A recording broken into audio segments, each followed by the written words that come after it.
Shades New Look FM Radio. Kwanza mimi sina undugu na watu maskini. Huyo huwezi kusema ndugu yangu, umenikosea, futa kauli. Ni maskini ana hela gani? Chief Godlove ana hela itoe wapi? Unajua lini? Saa ngapi? Yaani mimi nikikupa hela wewe baadaye funkwambia nipe ndio utakuwa umenikotesha. Hebu chukua hizi nipe hela hizi. Ndugu yangu umepoa, Mungu akupe maisha marefu, nitoe ndugu yangu. Kwa mimi nitasema ni tajiri. Ni pesa zangu. Yaani mimi sinatoka kwa matajiri. Labda nikitoka Kwanza Sunflowers Oil, nimekuta makoto yangu naambia shika, anashika, napokea baadaye anaonyesha ametoa. Hela itoe wapi ndio? Hela sio matako. Mwanafe alisema. Au mjasikia ile wimbo? Pesa sio matako baba. Kaka tumka akakimbia hapa. Na shida za chini sasa unajua waambia wanasema kwamba inaonekana kulikuwa na masuala ya kimapenzi sasa nilishasemaga hilo. Kwa sijaambia nini? Si niliwaambia. Atakaye msanii wake ni mahusiano na binti kamfumania, kaamua kupiga chini. Kwamba alikuwa na mahusiano na yule binti. Binti yule alikuwa mpenzi wake kitambo. Kwa hiyo venda Nairobi binti kamfumania, apiga chini. Kwa kazi hamna. Alafu yule nyinyi jamani, mimi hela mna. Mwenye hela apigi kelele. Mimi kila siku nafuturu kwa matajiri. Mbona anapiga kelele? Hivi leo nakuuliza, matajiri wanapiga kelele? Hapigi kelele. Mwenye hela apigi kelele. Yule hana hela, anajitafuta kama mimi. Ana line yake moja, nikiipata kafa maskini. Naijua line yake. Nikiipata hiyo kafa maskini. Maana yake nitaenda kumrubuni, kumuongelea vibaya mpaka asiwe na mahusiano mazuri na tajiri. Na kuhusu zile gari zake vipi? Za kwake kweli? Mwambie atuonyeshe kadi. Sababu gari ni kadi. Mimi gari ukionyesha Benz unaona jina langu. Mazda umeona ya mke wangu. Verify ya mtoto wangu. Paka nyumba. Atuonyeshe. Anaenda kwenye nyumba za watu anapiga picha anavimba. Anapiga picha atuonyeshe kadi. Hana hela yule. Kwa sababu anavaa suti za 3500 anashonesha murati. Au zendo zinatisha. Au machuma anaovaa mnafikiri dhahabu. Mimi nawaambieni, mimi hapa naambia. Mimi mtu mwenye hela namjua. Mimi nikiangalia najua hela ipo. Nikiangalia najua hela una. Hivi mtu akae na hela mimi sio na hela wiki mbili. Yaani najua nini nataka wiki mbili. Yule hana hela kwa itafuta kapambana kaenda sasa takimbia madeni. Arudi hapa. Ndio umezungumzia mambo ya line na nini? Nimetoka kuzungumza na bwana Kipotoshi. Ananiambia moja kati ya watu ambao wanametea unafiki kwenye line yake bwana Vunja Bei. Tena naomba leo niongee. Moja kati ya watu ambao wamenikera Vunja Bei. Vunja Bei bado hajaelimika. Amefiwa. Watu ambao amewasaidia hawajaenda kumpa pole, wako busy kutafuta pesa. Leo namuona Kipotoshi yupo kwenye timu ya Vunja Bei, tena anatambulishwa na jezi amevaa, anafanya mazoezi. Iko haja ya mimi kumpunguza Vunja Bei sasa. Kwa sababu mtu ambaye haeleweki ajitambui, ni wa kumpunguza. Kumpunguza tajiri. Kwa nini simpunguze? Sasa kama ueleweki, wewe umepata matatizo, ndugu unaona amekuja kwenye matatizo ni sisi hapa. Unaona kabisa vijana hawa hawajakushika kwenye matatizo. Wewe nitajie comedian yote aliyompa pole Vunja Bei. Hata simu kupiga hajapiga. Kipotoshi anasema tajiri hajapiga, hajajua. Yaani wewe nani asijua uwekezaji aliofanya Vunja Bei kwa Kipotoshi? Semeni kweli. Leo wewe unaweza kuchukua kazi ya shilingi milioni 1 inakupeleka Dodoma, unaacha kwenda kuiacha ile milioni 1 kwenda kumzika ndugu mzazi wa tajiri yako. Wozu yule pale. Wozu alikuwa na show, amelipwa milioni 6. Amerudisha pesa, amecancel show, kaenda Iringa kuzika. Yeye Kipotoshi show zake na milioni 500, anaenda kuchukua milioni kuacha kwenda kumsidi Vunja Bei. Na Vunja Bei nimeona kamvisha jezi. Iko haja ya kukaa Vunja Bei, tumsaidie, tumpunguze, tumtenge. Unamtenga Vunja Bei. Kwa nini simtenge? Sio kwamba unamtoa Kipotoshi kwa Vunja Bei. Mimi siwezi kunataka tajiri mwenyewe ajue, ajitambue. Yaani kuna vitu tajiri atakiwa ajitambue. Unawakumbatia watu sawa, kuna returns. Yaani unamkumbatia mtu kuna returns. Mmoja ya kipimo kikubwa mtu ukipata changamoto kukimbiliwa na watu. Faraja unaoipata. Tuache masiara, tuache utani. Ukipata changamoto ukikimbiliwa na watu ni mtaji. Mimi leo nikianguka na baadhi ya matajiri watanikimbilia. Baadhi ya watu niliowasaidia watanikimbilia. Kuna muda unahitaji pesa, unahitaji faraja ya watu kuwaona. Bwana pole ndugu yangu, tuko pamoja, unamuona mnacheka. Ile inakupa faraja. Kuna muda unahitaji pesa. Kuna muda unahitaji faraja. Ndio maana mtu anakuambia pesa si kila kitu. Ndio maana Mwanafe akasema pesa sio matako. Kwa hiyo Vunja Bei anapaswa kujua hicho anachokifanya anarudisha. Kuna watu waligombana nao Vunja Bei lakini walienda Iringa kumzika babake. Muulizeni Vunja Bei, kuna watu waligombana nao walikuwa ongea nao miaka lakini kwenye msiba babake aliwaona, amekaa juu kwenye member anazungumza pale. Anawaona watu ambao waligombana nao. Mmoja hapo Sutibega aligombana na Vunja Bei kisa wanawake. Lakini Sutibega akaenda kumzika babake Vunja Bei. Uongo kweli? walikuwa waongee na wameanza kuongea. Maanake ameona huyu ni ndugu ananifaa. Leo Kipotoshi na timu nzima ya watu baki Vunja Bei alikuwa anaweka sponsorship kwenye kazi zao. Kipindi hiko wametengwa na cheka tu. Wanaanza kujikongoda. Vunja Bei anawabebea, analipia kumbi, analipia vyakula, analipia kila kitu, kodi za nyumba analipia Vunja Bei. Baada ya kuwalipia, leo Vunja Bei amepata matatizo. Kapata matatizo, asanteni. Kipotoshi analoga. Kapata matatizo. Watu walomkimbilia ni watu ambao hawajawahi kuwasaidia. Sawa, akaweka msiba hapa. Kipotoshi anaonekana yuko kwenye train anakwenda kusherehekea Valentines. Siku ambayo kaweka msiba hapa kwenda kupewa pole. Kipotoshi anaonekana yupo kwenye SGR anakwenda Dodoma kusherehekea Valentines, kalipwa 2,500 na Shilole. Kalipwa 200,000. 200,000 angekuja pale angelipwa shilingi ngapi? Ndio hela analipwa nani Kipotoshi. Ana hela gani ya kulipa?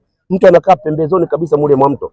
Wewe una gari limeondoka. Hapo gari lake lijaa maji. Anakaa pembezoni mwa mto. Star wewe hakuna cha ajali, vitu vingine kujiendekeza. Kila kitu kinakuja na utayari. Yaani huwezi kuona hapo unaambia mkondo wa maji unakwenda kukaa. Kila kitu kinakuja na utayari. Tusisingizie ajali. Hapana, unaendaje kukaa maji yanatuama? Unaendaje kukaa mtaa ambao maji yanatuama? Yaani unakwenda kukaa mtaa maji yanatuama. Vunja Bei mimi hapa. Vunja Bei amenikwaza. Nisikufiche. Amenikwaza, nilikuwa na heshima, nilikuwa na mvalue. Amenikwaza. Lazima uweke some respect. Lazima uwa discipline wale ili wanyooke. Sawa, lazima wa discipline wale wanyooke. Yule mtoto atakuja kufiwa sasa na mtu wake wa karibu. Yule Kipotoshi ataenda kugongachia sehemu. Wewe kwenye msiba wake utaenda wapi? Nani wa Vunja Bei? Kipotoshi. Msiba mimi kwenye msiba anakwenda. Sasa unamwombea afiwe? Okay, Mwijaku, kumekuwa na mtangazaji mwenzetu ameumizwa au kuchukizwa na wewe kwa unatolea mfano wa watu wa Mburahati kama kuwashusha kwamba unakaa Mburahati. Mtangazaji gani? Anaitwa Haja, yuko pale Bongo FM. Nikasema inabidi nikuulize hili. Alisemaje? Kwamba wewe watangazaji wengine hata siwajui. Unawashusha watu wanaokaa Mburahati. Anajua story yangu. Anajua historia yangu mimi na Mburahati. Hajaijua. Ndio maana nimepitia peji yangu nimesema Ramadhani ya 11 nitakwenda kufuturu Mburahati na nitazungumza kilichonikuta Mburahati. Alafu watu wa Mburahati nitawauliza, mngekuwa nyinyi mngevaa viatu vangu? Niulize historia ya Mburahati. Siwezi kusema leo Ramadhani ya 11 nitakwenda kufuturu kuzungumzia. Mwijaku, kuna hili pia lina trend sasa hivi wa dada ma celebrity kununua G-Wagon. Wewe kama DC sija kusikia kabisa kutia neno. Katika G-Wagon zilizonunuliwa ya halali ni moja, nyingine zote za wizi. Ya nani halali? Ya halali ya Hamisa Mobeto imenunuliwa showroom na bwana Azizi, key document zote. Wengine waambia tuonyesheni document. Kamuulize tuonyeshe document uliponunulia wapi? Kwa sababu siwezi kuleta hapa nje nikwambie gari inauzwa. Kwa ile imenunuliwa juu. Watu wanasema shemeji yetu atafilisika. Ametoa maganda kabisa. South Africa pale unajua zinavyopigwa zinavyowekwa malailoni. Tumpe miezi 6 tuone itakuwepo. Okay, pia jana ulimsikiliza Goti kwanza kwa mpira Manara. Nilimsikiliza. Anataka kurudi Simba mna lolote. Anataka kurudi Simba. Anataka kurudi Simba. Hizo zote ni njia za kurudi Simba. Yanga wamemkataa. Kwa mtampokea? Simba. Sasa Simba anaweza kupiga ukaambiwa hata kitengo cha maji cha kuwasimamia wachezaji. Wanapewa kitengo chochote. Lakini najua njia anayopitia anataka kurudi Simba. Na inshallah nitamuombea mimi. Yanga unajua kisa nini? Mtu anawafitinisha watu utabaki nao nini? Kwa maana anafiti. Yanga hataki watu wanaofitinisha watu. Kwa sababu sasa vijana wa Yanga wanakaa kina Privadinho, kina Alikamu wanakaa na amani, wana umoja. Wamekaa wanafurahi, hawana kunjiani. Vibaya mno. Lakini amesema GSM tajiri anamkubali sana. Lini? Sawa, na mimi leo nikisema niseme mimi hapa nisimame niseme hapa TV yako TV gani? Unaitaje? Hot drop inanikubali sana. Si nimeongea tu hapo. Lakini je, bosi wako ananikubali? Maki naweza nikaongea hapo hot drop ananikubali sana. Mimi ananipenda, lakini ukweli moyo unasema. Kwani kukutana na mtu tatizo? Jana watu kibao wamepiga nao picha wale. Sasa yule alikuwa anaenda nyumbani. Sawa, aende nyumbani tumuone. Sasa unaenda nyumbani, nenda nyumbani tukuone. Si unapiga jibu mstari. Nenda nyumbani sasa mtu. Mmoja kuna mjua, naenda kwenye gorofa lake. Njoo kwenye gorofa yangu kwenye ua pale upige picha. Tuone kweli unaingiaga. Si simple and clear. Tunamkaribisha Simba arudi Simba na tutamtafuta kitengo. Kwa sababu mpira wa miguu unamhitaji bado. Haji Sande Manara, mpira wa miguu unamhitaji. una mpira wa miguu unamhitaji na Simba inamhitaji, aje huko tuumie pamoja. Okay. Kwa sababu tarehe moja tujue tutaumia au tutacheka. Kama tutacheka tutacheka pamoja, kama kuumia tutaumia pamoja. Najua huwa anaumiaga chooni. Analia Simba ikifungwa anaumia chooni yule. Na Yanga ikifungwa au ikishinda? Yanga ikifungwa anafurahia. Alafu maneno yale amezaliwa bwana, kacheza digidigi bwana, baba yake ndo kacheza Yanga, yeye atacheza Yanga vipi? Nyinyi vitu vingine mnapiga mjaji, jinsi alivyo mamake ningemwachia acheze uwanjani saa 8. Eti sasa mimi nimecheza mdogo. Ajua na wazazi, mama yake anampenda, hawezi kumruhusu saa 8 mchana akacheze. Atuonyeshe picha hata moja saa 8 mchana anacheza. Hata za TBT. Vitu vingine anaongea kwa sababu kuna mic mbele. Mama yake anapopenda watoto yule amwachie saa 8 akacheze. Jua kali. Haja akacheze saa 8 jua kali.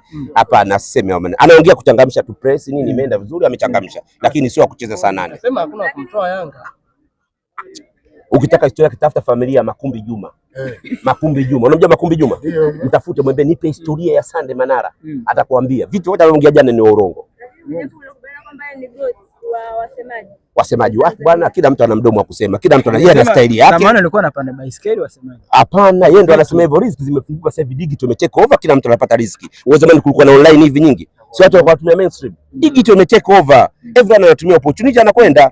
Zamani wakati yeye ilikuwa ni mainstream, hakuna digital. Mainstream kwa lazima aende kwenye radio. Sasa you don't need mainstream. Unakaa zako sehemu, unawasha kamera, simu yako, off you go. Umetake over. Kwa nani alikuwa anajua Alikamwe anaweza kuzungumza mpira? Nani akajua? Ile kwaje kutambua tu Alikamwe, mtoto wa Mbagala kazaliwa Uswahilini. Alikuwa fundi simu. Sio fundi simu, alikuwa mwizi wa simu. Sio fundi simu. Maneno hayo mwenyewe kuna fundi. Maneno atakufunga. Mimi na hela ataweza kunifunga. Mimi na gorofa. Mimi ukinipeka mahakamani nakufa. Nakupa gorofa. Nakupa gorofa unafuta. Alafu tumesikia pia Manara pia masuala kudaiwa milioni 2. Ni kweli? Na nani adai? Na alikuwa mwenza wake. Anaacha utoto zaidi. Bilioni 2 atatoa wapi? Nataka kumuua baba yake, amwache. Yaani bilioni 2 ya nini? Vitu vingine mnachangamsha tu. Anataka zaidi sasa ka withdraw hiyo kesi. Nataka kumuua bilioni 2, ndio kumdai haja na hiyo. Ni goti tajiri yule. Bilioni 2 utoe wapi? Bilioni 2 sio kwa hapa mdogo wangu. Bilioni 2 Vunja Bei kanunua kiwanja Mbezi Beach. Kwa Mwamunyange bilioni 2, kiwanja kina mikuruwili na maji. Manara kwa bilioni 2. Bilioni 2 sio kwa hapa mdogo wangu. Mimi ndio ninayekwambia. Mimi sina kana matajiri. Ana TV yule. Ana nini? TV. Ndugu yangu niondoke. Okay, la mwisho natamani kuna hichi kinachoendelea Beachi na Yami. Sasa watoto wanagombea wanaume kawaida yao. Waupishe mwezi wa Ramadhani, baada ya Ramadhani waendelee na wao. Sawa, ni jambo zuri, lakini waupishe mwezi, watoe hizo drama za kitoto. Tumeenda mwezi wa Ramadhani, wengine wapo kwenye mfungo, kwenye Kwaresma. Waache tena, msiuentertain. Hakuna cha kuambia, hakuna cha kuwashauri. Waache ujinga, waache mwezi uishe. Wakishindwa kabisa, wale si wanawake wanajua kupika. Waambie waje kwanza tuwape sunflowers oil. Wakapika, wajifunze kupika. Wote hawajui kupika. Okay, Mwijaku kuna hili pia uvumi unaendelea kwamba Mwijaku bwana kafukuzwa na Alikiba ndio maana Crown sasa hivi asikiki. Mimi nafukuza vipi na Alikiba? Mimi Alikiba line yangu huyu hapa sasa hizi. Katoka kuniuliza Snapchat. Uko Moro nikaambia niko da huyu hapa. Ndio ujue tajiri ananipenda. Huyu hapa. Tajiri huyu hapa. Huyu hapa kaniulizaje hapa? Nimeingia da leo. Kaulizaje? Uko Moro? Kama nimeingia da leo usiku nakuja Samia Cup. Uko vizuri na taji. Ile line yangu, nafukuzaje Crown? Ile ni line yangu, nalipwa mshahara mpaka naingia kaburini na Alikiba. Mama yake alishasema, huyu ni wa kwako. Mpaka mwisho. Mpaka nakufa. Na nikifa mshahara anapewa Marichui. Mtoto Shades New Look FM Radio.